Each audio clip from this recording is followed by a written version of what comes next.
ఎట్లుంటుందో మా పనితీరు ఎట్లుంటుందో. ఎందుకంటే ఏ పోరాటం చేయాలన్నా ఏ ప్రజలకు మంచి చేయాలన్నా కేవలం కొట్లాడితే సరిపోదు, దానికి రాజకీయ అధికారం కూడా ఉండాలి. రాజకీయ అధికారం తోడైనప్పుడే ప్రజలకు చేయాలనుకున్న మంచి చేయగలుగుతాం. అందుకే ఇవాళ పార్టీ పెట్టేది. అదర్వైజ్ గత 11 నెలల నుంచి తెలంగాణ జాగృతి చేస్తున్న పోరాటాలు మీరు చూస్తున్నారు. ఎన్ని పోరాటాలు తీసుకున్నాం, ఎన్ని రకాలుగా సక్సెస్. బ్రేకింగ్ న్యూస్ వస్తున్నాం. కల్వకుంట్ల కవిత అన్నంత పని చేసింది, టీఆర్ఎస్ ని హైజాక్ చేసింది. టీఆర్ఎస్ అనేటువంటిది తెలంగాణ ఉద్యమంలో ఒక రాజకీయ పార్టీగా అవతరించినటువంటి టీఆర్ఎస్ ఆ అస్తిత్వాన్ని ఆ యొక్క ఆలోచన తీరుని కోల్పోయింది. కాబట్టి మళ్ళీ టీఆర్ఎస్ అనే పేరుతో నేను ఆ అస్తిత్వాన్ని తెలంగాణ ఆత్మగౌరవం నిలబెట్టడానికి వస్తున్నానని చెప్పి కవిత మాట్లాడడం చూస్తూ ఉన్నాం. తెలంగాణ రాష్ట్ర సమితి కాస్త ఇప్పుడు కవిత దృష్టిలో టీఆర్ఎస్ అంటే తెలంగాణ రాష్ట్ర సేన, సమితి ప్లేస్లో సేన వచ్చిందంతే. కానీ టీఆర్ఎస్ యాజ్ ఇట్ ఈస్గా టీఆర్ఎస్ గానే ఉంది. అనుకున్నట్టుగానే ఆవిడ పార్టీ పెడతారన్నారు, పార్టీ పెట్టేశారు. టీఆర్ఎస్ తన పార్టీ పేరు ఉండబోతుందని చెప్పారు, టీఆర్ఎస్ అనే చెప్పేశారు. తను అనౌన్స్ చేయడంలో కూడా ఫస్ట్ పార్టీ పేరు చెప్పాలా అంటూ టీఆర్ఎస్ అనే చెప్పారు. టీఆర్ఎస్ తెలంగాణ రాష్ట్ర సేన. అయితే జాగృతి పేరుతో ఉంటుంది ఎక్కడో ఒకడ, బికాస్ జాగృతి అనేది తనకు చాలా కలిసి వచ్చింది. తెలంగాణ ఉద్యమం సమయం నుంచి కూడా జాగృతి పేరుతో అనేక రకాల కల్చరల్ ఈవెంట్స్లో పాల్గొన్నారు. బతుకమ్మ లాంటి తెలంగాణ కల్చర్ని ప్రమోట్ చేసే ప్రయత్నం జాగృతి ద్వారా చేశారు. సో ప్రతిసారి కూడా జాగృతి అనే పేరుతోనే జాగృతి అధ్యక్షురాలనే మనం పిలుచుకునే వాళ్ళం. ఇకపైన టీఆర్ఎస్ అధినేత, టీఆర్ఎస్ అధినేత అంటే వినిపించే పేరు కేసీఆర్ కాదని బీఆర్ఎస్ అధినేత. ఇప్పుడు ఇకపై టీఆర్ఎస్ అధినేత అంటే కల్వకుంట్ల కవిత, తెలంగాణ రాష్ట్ర సేన. మీరు చూడండి, మీకు ఆర్టీవీ ముందుగానే చెప్పింది ఆ పార్టీ జెండాలో తప్పకుండా ఆకుపచ్చ రంగు, పసుపు రంగు, నీలం రంగు ఉంటుందని చెప్పి. సో అదే రంగు జెండాతో పార్టీ ఆవిష్కారం అక్కడ జరిగింది. సో నీలిరంగు తెలంగాణ మ్యాప్ మధ్యలో టీఆర్ఎస్ అనే పేరుతో కవిత కొత్త పార్టీ ఆవిర్భవించింది. తన ప్రసంగం కూడా చూస్తున్నాం మనం లైవ్లో. ఒకసారి తను మాట్లాడుతున్నారు, లైవ్లో ఏం మాట్లాడుతున్నారు చూద్దాం.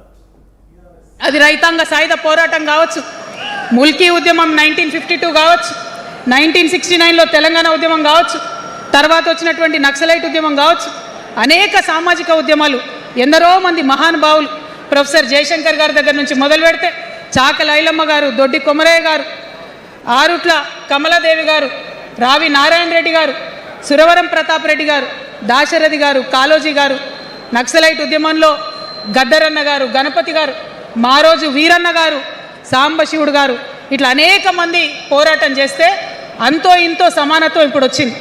మలిదశ తెలంగాణ ఉద్యమంలో కేసీఆర్ గారు, అట్లానే ప్రాణాలు ఇచ్చినటువంటి ఇషాన్ రెడ్డి గారు, యాదయ్య కావచ్చు, సువర్ణ కావచ్చు, అనేక మంది కొట్లాడితేనే ఇవాళ తెలంగాణ రాష్ట్రం వచ్చింది.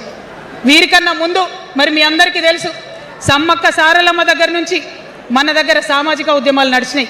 కొమరం భీమ్ కావచ్చు, సమ్మక్క సారయ్య కావచ్చు, సారలమ్మ కావచ్చు, షోయబుల్లా ఖాన్ కావచ్చు, మగ్దూమ్ మొయ్యుద్దీన్ కావచ్చు, ఇట్లా అనేక మంది కొట్లాడితే కొంచెం సమానత్వం వచ్చింది. కొండా లక్ష్మణ్ బాపూజీ గారిని తెలుసుకోవాలి, పండుగ సాయన్నని తెలుసుకోవాలి, సర్వాయి సర్దార్ పాపన్న గౌడ్ని తెలుసుకోవాలి. ఇట్లా అనేక మంది కొట్లాడి, పంతు నాయక్ గారు ఉన్నారు, మరి ఇట్లా ఆదివాసీ వీరులు అనేక మంది ఉన్నారు, బియ్యాల జనార్దన్ రావు ఉన్నారు, ఆదివాసీల కోసం కొట్లాడినటువంటి బిడ్డ. వీరందరినీ కూడా వారి స్ఫూర్తిని తీసుకుంటాం. రాజ్యాంగబద్ధంగా రాజకీయ శక్తితోని పోరాటాలు మిళితం చేసి, ప్రజా పోరాటాలు మిళితం చేసి మనం కలలుగానేటటువంటి సామాజిక న్యాయ తెలంగాణను సాధిస్తామని మళ్ళొకసారి సగర్వంగా ప్రకటన చేస్తూ ఉన్నాం. మరి వాళ్ళ తెలంగాణ రాష్ట్ర సేన మీ ముందుకొచ్చిందంటే ఉట్టిగానే రాలే. తెలంగాణలో ఏం జరుగుతుందో ఒకసారి తెలుసుకోవాలి, మనం ఆలోచన చేసుకోవాలి, అర్థం చేసుకోవాలి. ఎన్ని పార్టీలు ఉన్నాయి? 3 పార్టీలు ఉన్నాయి. భారతీయ జనతా పార్టీని తీసుకుందాం. ఆ బీజేపీ అనే పార్టీకి అసలు తెలంగాణ ఏర్పాటే ఇష్టం లేదు, తెలంగాణ ఏర్పాటు అవడమే ఇష్టం లేదు. అందుకే వాళ్ళ అగ్రనాయకత్వం అంతా కూడా ఏం మాట్లాడతారు? తల్లిని చంపినరు, పిల్లని బతికించారని ఒకలంటారు, ఇంకొకరు ఏమంటారు? నిన్ననే ఒక తలకాయ లేని ఎంపీ, మెడకాయ మీద తలకాయనే లేదు ఆయనకు, ఏమన్నాడు ఆ ఎంపీ? ఇండియా పాకిస్తాన్ విడదీసినట్టట, ఆంధ్ర తెలంగాణను విడదీసిరట. మరి వాళ్ళ అగ్రనాయకత్వం ఇన్ని మాటలు అంటుంటే మన ప్రాంతంలో ఉన్నటువంటి భారతీయ జనతా పార్టీ బానిస ఎంపీలు ఎవరైతే ఉన్నారో ఒక్క మాట కూడా వాళ్ళు మాట్లాడరు. ఫెడరల్ స్ఫూర్తికి విరుద్ధంగా రాష్ట్రం ఏర్పాటు అయిన తర్వాత 7 మండలాలు మనకి గుంజుకుంటే పార్లమెంట్లో పల్లీకులు ఇస్తారు కానీ ఆ ఎంపీలు ఒక్క మాట కూడా మాట్లాడరు. మనకు 8 రూపాయలు ఇవ్వకపోతే ఆ ఎంపీలు ఒక్క మాట మాట్లాడరు. విభజన హామీలు ఇవ్వకపోతే ఆ బీజేపీ బానిస ఎంపీలు ఒక్క మాట కూడా మాట్లాడరు. అంతేకాకుండా సామాజిక న్యాయం అనేటటువంటి ఒక కాన్సెప్ట్కే బద్ద వ్యతిరేకి భారతీయ జనతా పార్టీ. అందుకే ఏం చేస్తున్నారు, మహిళా బిల్ అయితే మోసం 2 సార్లు పాస్ చేసిర్రు. దాని రైట్, కవిత ప్రసంగం కొనసాగుతోంది. టీఆర్ఎస్ పేరుతో తెలంగాణ అస్తిత్వాన్ని ఆత్మగౌరవాన్ని కాపాడడానికి వచ్చానని చెప్పి కవిత చెప్తున్నారు. గత 10 ఏళ్ల పాటుగా కేసీఆర్ ఆ రోజు రథసారథిగా టీఆర్ఎస్ పేరుతో ఆయన పార్టీని పెట్టి తెలంగాణ ఉద్యమం నడిపినా కూడా ఆ తర్వాత ఆయన ఎక్కడో మిస్ అయ్యారు అని చెప్పి తను చెప్తూనే తెలంగాణలో సామాజిక తెలంగాణ సాధ్యం కాలేదని పదే చెప్తూ అటు బీజేపీ ఏకంగా తెలంగాణ రావడమే ఇష్టం లేదని చెప్పి బీజేపీని అడుగుతున్నారు. ఒకసారి ఫస్ట్లీ నాతో పాటుగా ఆర్టీవీ ఫోన్ లైన్లో సిద్ధంగా ఉన్నారు సుమిత్రానంద్ గారు, బీఆర్ఎస్ పార్టీకి సంబంధించిన సీనియర్ నాయకురాలు. సో ఎలా చూస్తారు సుమిత్రానంద్ గారు? అంటే ఇప్పుడు టీఆర్ఎస్ పార్టీ హైజాక్ చేసింది కవిత. సో టీఆర్ఎస్ అనే పదం ఒకప్పుడు బ్రాండ్, టీఆర్ఎస్ అంటే తెలంగాణ, తెలంగాణ టీఆర్ఎస్ అనే రకంగా ఉండేది తెలంగాణ ఉద్యమం నుంచి 2018-19 వరకు కూడా. ఎప్పుడైతే పార్టీ మార్పు జరిగినంత వరకు తెలంగాణ టీఆర్ఎస్ అనే రకంగా ఉండేది. ఇప్పుడు ఆ టీఆర్ఎస్ అనే పదాన్ని కవిత హైజాక్ చేశారు తెలంగాణ రాష్ట్ర సేన పేరుతో.